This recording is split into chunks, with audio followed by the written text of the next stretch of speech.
Hey, what's up everybody? So let's talk about how you can create a digital course without needing a digital course platform. What I'm about to share with you is completely free. And so if you are ready to launch your digital product business and you also want to teach in a digital course format, then make sure that you stay tuned. Hey, what's up everybody? So I wanted to do a car chit chat with y'all and walk y'all through some steps of how you do no longer need a course shell, especially for beginner courses or mini courses or maybe a masterclass that is broken down into small parts. All you need is Canva, you need a YouTube channel, and you just need to know how to copy and paste. Okay, so I'm going to verbally explain this to you. If this is something that you would be interested in me doing a live stream on, then please comment below right now. And of course, make sure that you come back over and subscribe to the YouTube channel and like this video. That way, you know, if enough of y'all say that this is something that you want, then when I create it, of course, you will be alerted of when the video goes live. And so if you have a Canva account, if you don't, just go sign up for one for free. They have a paid version and a free version. The free version actually has a lot of things. What you're going to do is you're going to look up ebook templates. Now, when you look up ebook templates, it may give you a variation of title pages, like cover pages. But you ideally, if you want less of a headache, look for an ebook that already has a format. Don't get caught up in the details around the color. You can always personalize it. And what's really nice about Canva is if, let's just say your ebook does not have a particular page that you want in it, then you could pull up another ebook or just look up worksheets. Like, let's just say if you just want a calendar, you can look that up in like a different Google Chrome or Safari window, and then you can copy it and paste it into, like, drag and drop. You can copy and paste it into the location of the ebook that you want. So once you find the designated design, of course, in this video, we're not going to talk about what goes in your ebook. I'm just trying to share with you how you can use an ebook to create a course. So let's just say if for, you know, one of my digital products, I was sharing with you 5 ways to diversify your income, right? And so I would have like the table of contents, the intro, who I am, you know, resource page, all the things.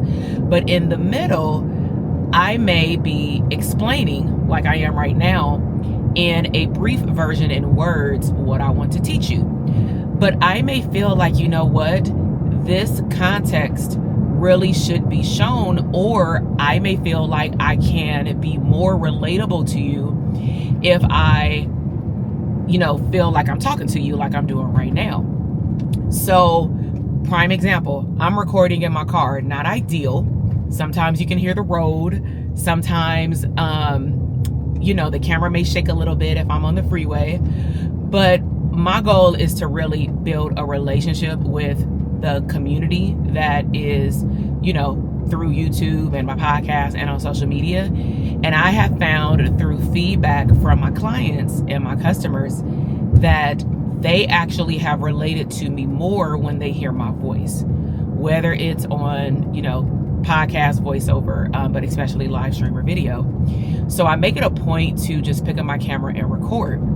So what I would do if I was creating an ebook, but I didn't want a course shell, and again, this is for simple courses. I'm going to give you the other side of like courses that I will not choose to put into an ebook, but that's my personal preference. So I may say, you know, here's one stream of income that you could launch, and I want to, you know, dive deep in with you and have a conversation with you about what this would look like. I want to show you how to market it, you know, all these different things.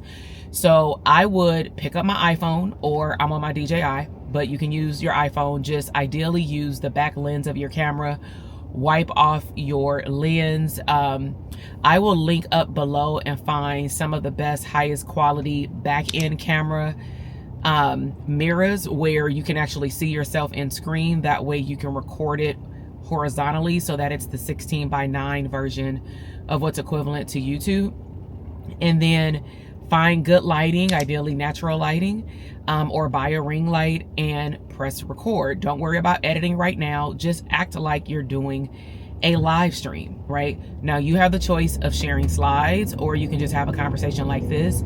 If you're more of a relationship type person and you know your stuff clearly because you're creating a course or ebook on it, then you can create an outline with small bullets, put the sticky note somewhere or a board behind the camera, and just have a conversation. What I typically do, because I like to free flow my conversations, especially around highly educational videos where I'm going like step 1, step 2, step 3. If I don't want to do slides, I will put it on another phone because I have 2 phones, or I'll use sticky notes. And what I'll do in between each point is I will take a breath.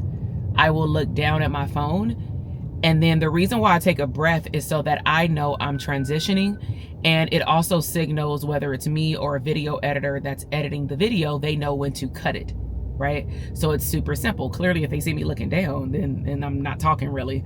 Then I'll say, okay, point number 2. So they cut out all that 10, 15 seconds, right? So that's the basic of editing. And that's as deep as I'm gonna go there, but don't overcomplicate things, okay? So press record, make the videos very short, simple, straight to the point. In my courses, I've had 2-minute videos, but typically if they're 2-minute videos, it's a lot of them. But I do those videos these days because people's attention span is like a gnat. And I also want people to have a micro win and know that they have done something, meaning they have implemented something from what I just taught them after every lesson. So like in our digital product course, we have it where it's 12 modules, but in each module, it may be 6 to 12 lessons.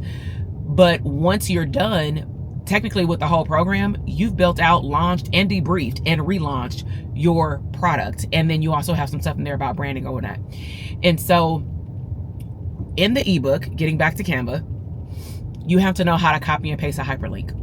Canva gives you the ability to add a hyperlink inside of the PDF. So let's just say if you found a page, a design that you like, and it had just a table of contents or buttons that look like a table of contents. This is how simple it can get, y'all. You can say marketing 101 for whatever topic, digital products, private practice, speaking engagements, right? And I can either go find a graphic like a bubble, but odds are the ebook probably has something that looks like a box that somebody would click in an email or something. And you would list all those out like a table of contents. You can, or you don't have to give a description because you probably already gave it in terms of what people can expect when they're done with the course.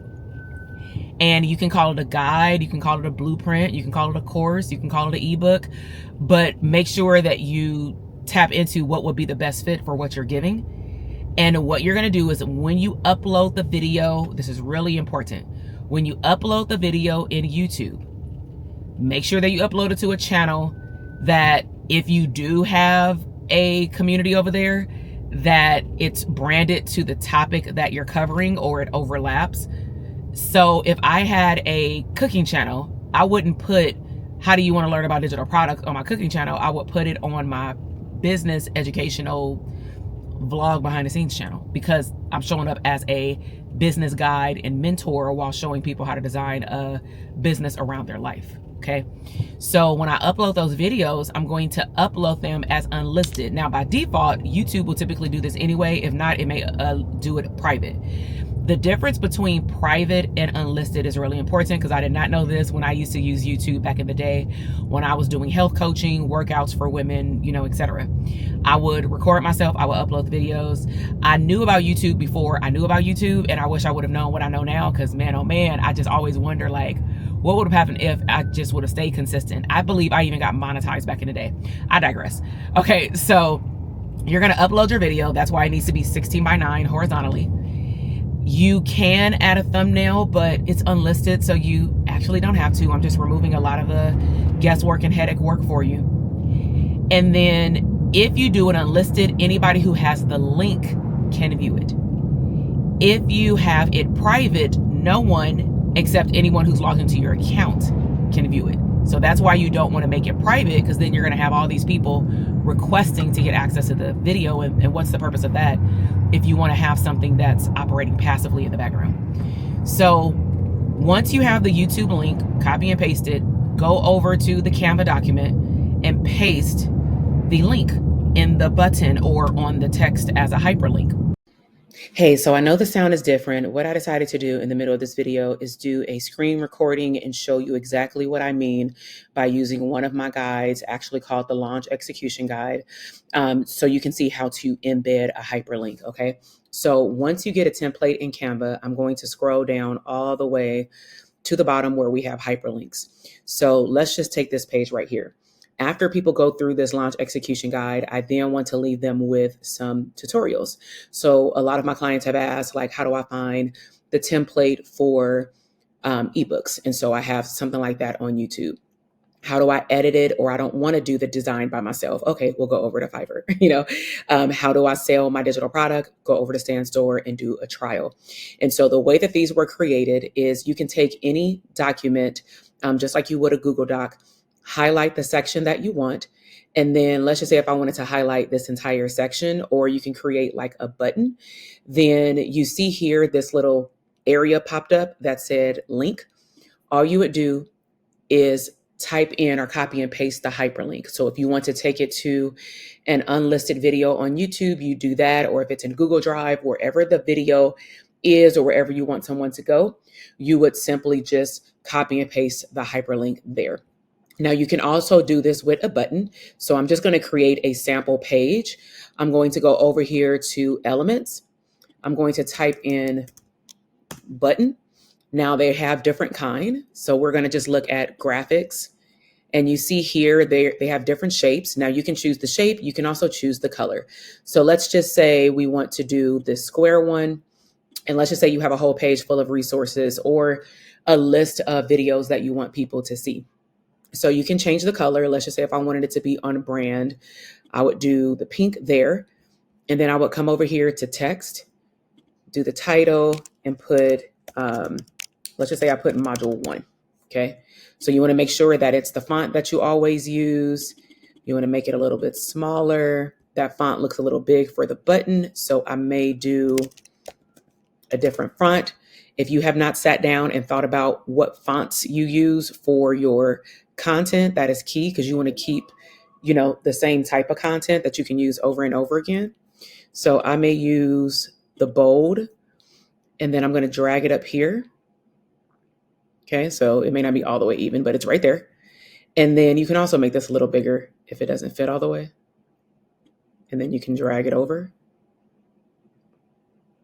Okay, so I'm gonna leave it like that. And then you can hyperlink the button or the word. So you can do both. So if you highlight the word, you can click here and then click link, and then again, hyperlink.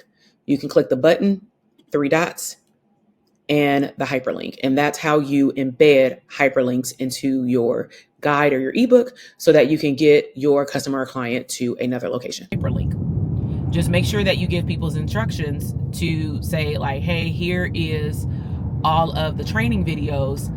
Click each button or click the hyperlink or click the title of each section, and it's going to open you up to another browser to, a video.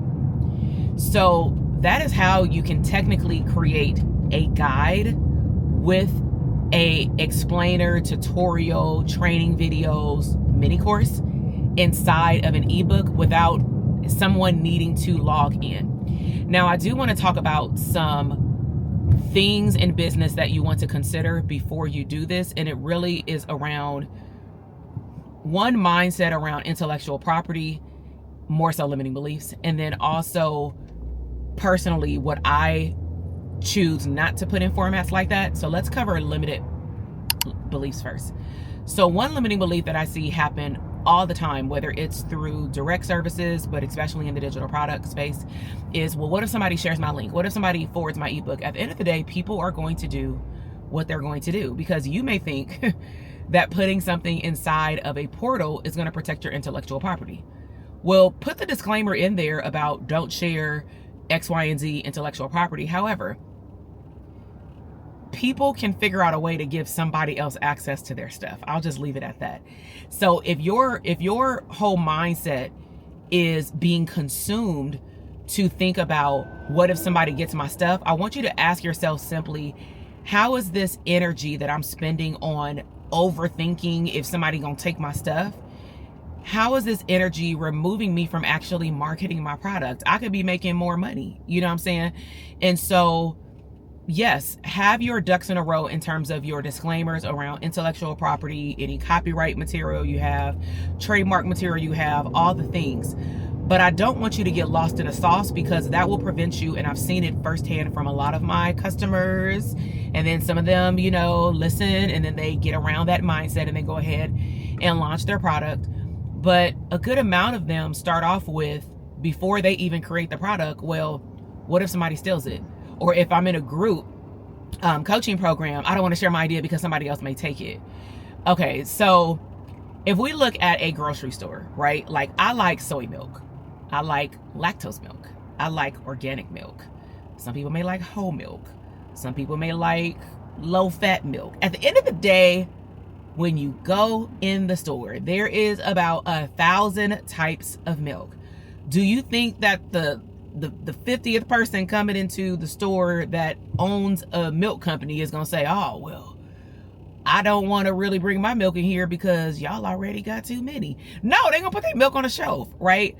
Why would they put their milk on the shelf? Because they know their branding positioning. They know that their stuff tastes good. Like, they got testimonials. They not tripping on who's above them, under them, and on the side of them. They are focused on, how can I attract my people that want my product to buy it? Period, point blank. So stop comparing yourself to other people and compare yourself to yourself, okay? So that is a mindset hack. Now, in terms of what products I choose not to put in there, is more of my higher tier products. So products that typically involve real life coaching, I choose, because my courses are, let's just say, starting off minimum $3,000 up to $20,000, and $20,000 is typically one-on-one, where they get bonus material to pretty much all of our courses while they're in our mentorship program for a year. And so those programs, because of the work that goes in at a higher level, editing level and all the things, the work that goes in to put those things together and how they've been built over the years takes time and effort and money and all those things. We choose to keep those lock and key in, let's just say, a Kajabi portal. But there's no reason why I couldn't, let's just say, if I made this a masterclass, and let's just say I decided to say, you know what, I'm gonna take it off YouTube, off the podcast, and I'm going to sell it for $49. So I give you all the instructions with how to find an ebook graphic. I'm not gonna do that. I don't do graphics for other people, but I'm just saying, like, if I were to teach you how to, like, figure out how to design your ebook and then how to do hyperlinks, I'm doing more of a teaching mode, right? I can easily put those inside of the ebook with hyperlinks, because I can also use not just YouTube, but Loom. So Loom is a screen share as well. Now, I will tell you, I like Loom for quick videos to my clients, to our community. We can export them and download them, and I don't even have to record it on a camera. Loom, L-O-O-M. You can get a free version up to, I believe, 20 or 25 videos, like short videos. However, for me, I have a YouTube channel. So I think it would also be strategic if you want to grow on YouTube, for example. It's another hack. You can automatically send people to an unlisted video, and what are most people going to do after they watch the video? They're going to see, oh wait, she has like 100 videos. Let's see what she has here. And then they'll just start clicking around, and you look up, they got your ebook course, and then they also are a subscriber to your YouTube channel that gives them other value that continues to pour into your clientele. So I'm just kind of giving you different ways of how to serve your audience, but also how to, I call it double dipping, how to get wins on the back end in addition to what you get your customers and clients, with them now being connected with you on different levels. They're your customer, they are connected to your YouTube channel, they're connected to your voice or your face. So if this is something that you would like to see on the screen, like me do a brief tutorial on how to show you how to do all these steps, then I want you to comment below and just say, workshop. That's the key word. Say the word workshop. And when you do that, I will know, okay, a couple of y'all want it. Let me sit down in front of the computer on Loom and let me record it, and then I'll upload it and I'll explain what I'm doing in the video. So I really hope that you like this video around tutorials and how you can minimize expenses, but also add tons of value to your audience, because y'all, you are what stands out in comparison to AI these days. AI is a great tool to use in your business, but it doesn't mean that it should replace you in your business, all right? So I love y'all. Hope you come back, subscribe to the channel, like this video, and I will see y'all in the next one. Bye.